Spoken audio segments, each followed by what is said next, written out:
नमस्कार दोस्तों, नमस्कार प्यारे बच्चों। आज हम बात करने जा रहे हैं कक्षा 10th के इतिहास बुक से भारत और समकालीन विश्व 2। उसमें भारत के राष्ट्रवाद जो चैप्टर है अपना दूसरा, उसके बारे में हम आज चर्चा कर रहे हैं। आइए बात करते हैं भारत के राष्ट्रवाद की कि इसका उदय क्यों हुआ, किस कारण से हुआ, ऐसे क्या हुए जिसके कारण भारत में राष्ट्रवाद की उदय होता है। ऐसी कौन कौन सी घटनाएं थी जिनसे भारत के राष्ट्रवाद का एक उदय होता है, ऐसे कौन से आंदोलन थे, इन आंदोलनों की हम बात करते हैं। आइए बात करते हैं भारत के राष्ट्रवाद। अपना चैप्टर है भारत का राष्ट्रवाद। भारत का राष्ट्रवाद। भारत के राष्ट्रवाद की बात करें तो इसमें उदय की घटना जो मानी जाती है, वो घटना सबसे पहले ये मानी जाती है उदय की घटना। उसी समय उपनिवेशवाद का परिणाम था। जो राष्ट्रवाद का उदय हुआ वो मुख्यतः उसका परिणाम, जो मुख्य परिणाम था वो था उपनिवेशवाद। उपनिवेशवाद ये प्रमुख परिणाम माना जाता है राष्ट्रवाद का।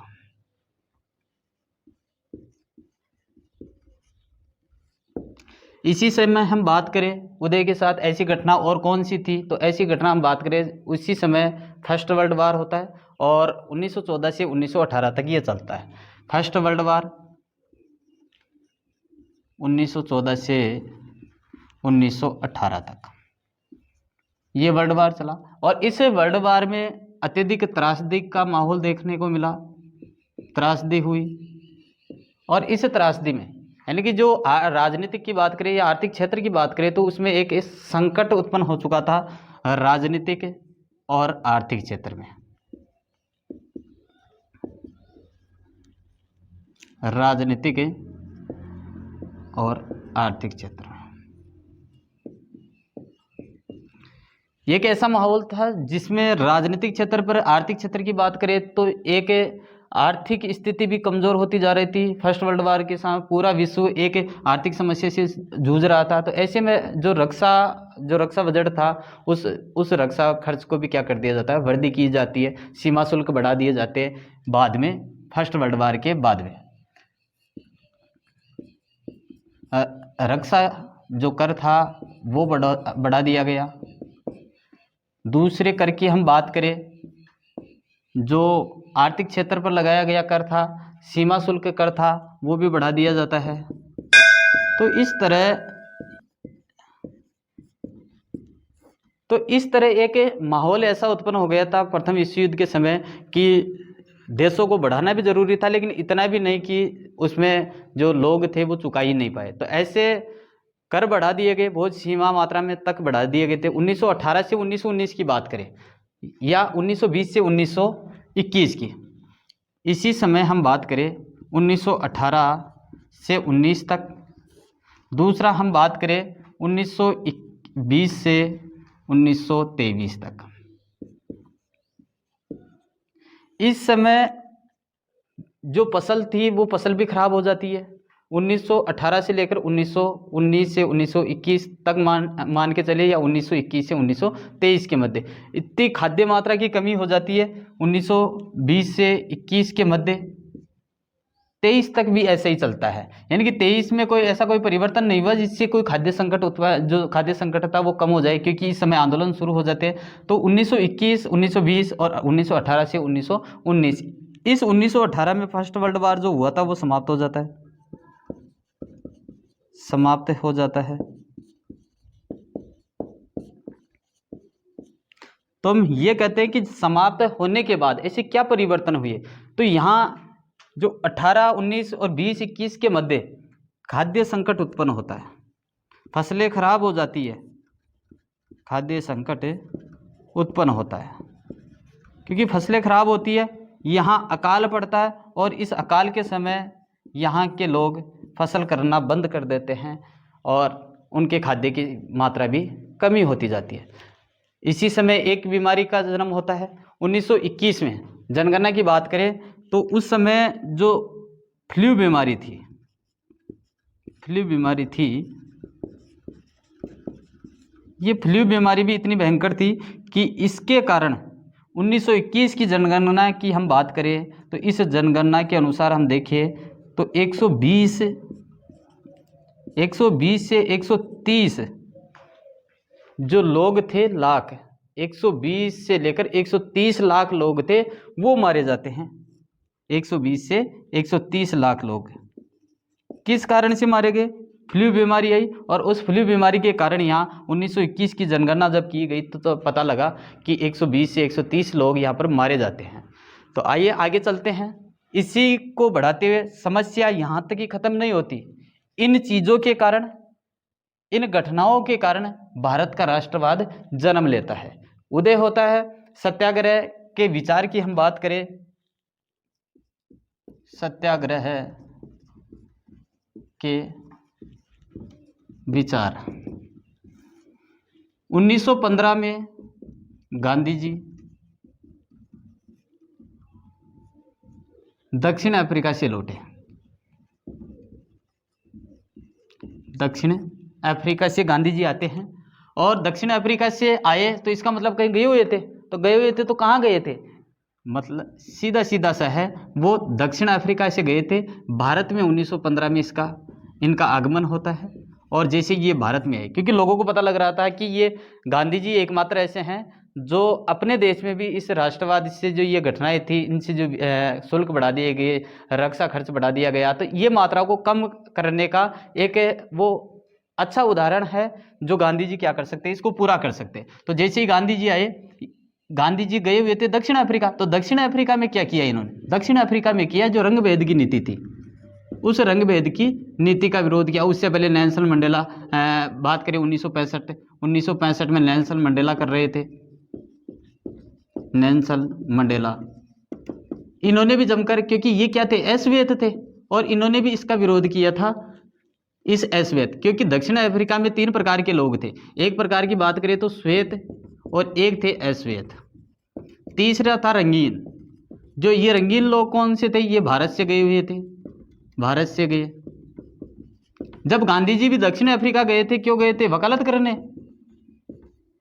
करने, अपनी उच्च शिक्षा प्राप्त करने के लिए। तो जब वकालत करने के लिए दक्षिण अफ्रीका जाते हैं तो वहां देखते कि ये जो श्वेत, ये जो गोरे लोग हैं, ये गोरे लोग इन अश्वेत और रंगीन पर क्या कर रहे हैं? अत्याचार कर रहे हैं। तो गोरे लोगों द्वारा अत्याचार, वो अपनी सभाओं में नहीं आने देते थे। अपने जो कबीले होते थे उन कबीलों में इनको आने से पहले इनको अनुमति लेनी पड़ती थी। तो ऐसा एक ही वहाँ पर रंग भेद चल रहा था। तो इस रंग भेद के खिलाफ गांधी जी ने सत्याग्रह का प्रयोग किया दक्षिण अफ्रीका में। सत्याग्रह का मतलब सीधा सीधा सा है, सत्य है, आप सत्य है। गांधी जी कहते हैं कि आप सत्य हो, तो उसके लिए आप आंदोलन कुछ भी कर सकते हो, उसके लिए आप अपनी बात को रख सकते हो। तो सत्य के लिए आग्रह, तो सत्य के लिए आग्रह, सत्याग्रह का प्रयोग करते हैं गांधी जी। और वो दक्षिण अफ्रीका से भारत लौटते हैं 9 जनवरी 1915 को। 9 जनवरी 1915 को भारत आए, और 9 जनवरी के दिन ही प्रवासी दिन माना जाता है। भारत में प्रवासी दिन कब मनाया जाता है? 9 जनवरी को मनाया जाता है। तो ध्यान में रखना, ये यही नहीं है कि कक्षा 10th की बात हो रही है। यहाँ कंपटीशन की 1st grade, 2nd grade, 3rd grade, इन सब में जो कंपटीशन एग्जाम लगती है, उन कंपटीशन एग्जामों में ऐसे क्वेश्चन आते हैं। ऐसे ही नहीं कि 1-2 क्वेश्चन आ जाए, बहुत सारे क्वेश्चन इन चीज़ों से मिल जाते हैं, और ये सरल क्वेश्चन भी है। तो इनको ध्यान में रखते हुए इस तरह याद करना कि वो आगे अपने कंपटीशन में भी काम आ जाए। तो 1915 के बाद में जब ये पहुँचे भारत में आए, और भारत में आकर वो सीधे चले गए 1916 में जो बनारस हिंदू विश्वविद्यालय था, बनारस हिंदू विश्वविद्यालय। इस विश्वविद्यालय का उद्घाटन था, और इस उद्घाटन में वो शामिल होने के लिए चलते हैं। किनके बुलाने पर? मदन मोहन मालवीय बनारस हिंदू विश्वविद्यालय के उद्घाटन के समारोह की अध्यक्षता कर रहे थे, समारोह का संचालन कर रहे थे। तो मदन मोहन मालवीय मदन मोहन मालवीय इनकी अध्यक्षता कर रहे थे। मदन मोहन मालवीय ने इनको निमंत्रण भेजा, किसको? गांधी जी को निमंत्रण भेजा गांधी जी को, और गांधी जी गए हिंदू विश्वविद्यालय में, और वहाँ उद्घाटन में वो शरीक हो जाते हैं, शामिल हो जाते हैं। वहाँ पर गांधी जी के गुरु भी थे। गुरु कौन थे? गोपाल कृष्ण गोखले थे। वो गुरु भी वहाँ पर मिल जाते हैं, गोपाल कृष्ण गोखले।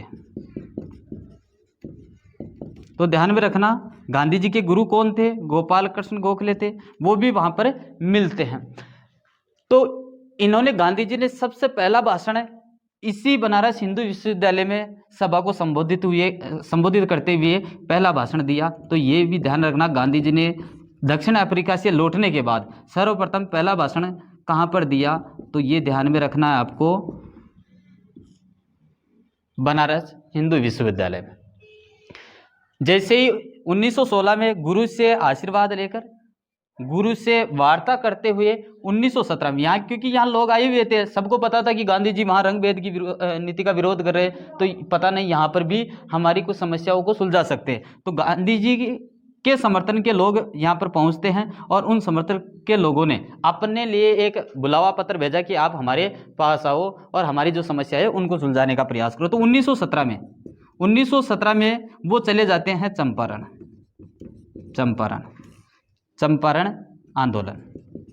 चंपारण में चले जाते हैं, और चंपारण कहाँ है? चंपारण है बिहार में। ये लो बेटा, चंपारण कहाँ है? बिहार में। और बिहार में चंपारण में बिहार में जाते ही वहाँ पर एक विद्रोह चल रहा था नील की खेती के लिए। नील की खेती किसानों के द्वारा मना किया जा रहा था, हम नील की खेती नहीं करेंगे। नील की खेती के संबंध में विरोध चला, और किसान कह रहे थे हम नील की खेती नहीं करेंगे।